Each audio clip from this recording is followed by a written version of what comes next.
प्रेम से बोलिए राम भगवान की जय, सीता महारानी की जय। कौने नगरिया से अइले बरियतिया हो सिया रामे रामे। कौने नगरिया भेलै सोर आहो सिया रामे रामे। कौने नगरिया भेलै सोर आहो सिया रामे रामे। अवधपुर नगरिया से अइले बरियतिया हो सिया रामे रामे। जनक नगरिया भैलै सोर हो सिया रामे रामे।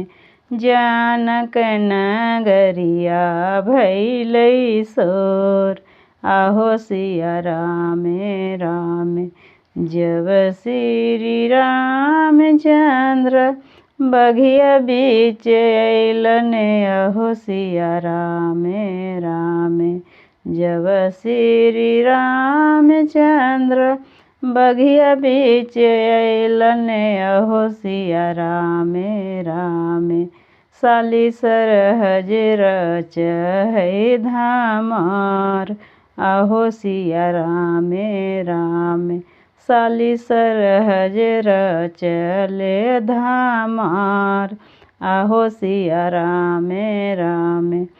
जब श्री रामचंद्र दुआर बीच अइलन अहो सिया रामे रामे। जब श्री रामचंद्र दुआर बीच अइलन अहो सिया रामे रामे। सासु सरहज करथिन गला सेक आहो सिया रामे रामे। सासु सरहज करथिन गला सेक आहो सिया रामे रामे। जब श्री रामचंद्र मड़वा बीच अइलन अहो सिया रामे रामे। जब श्री रामचंद्र मड़वे बीच अइलन अहो सिया रामे रामे। आसमान लोहावाला दैलन आहो सिया रामे रामे। आसमान लोहावाला दैलन आहो सिया रामे रामे। आसमान लोहवा के धानुषा बनैलन अहो सिया रामे रामे। आसमान लोहवा के धानुषा बनैलन अहो सिया रामे रामे।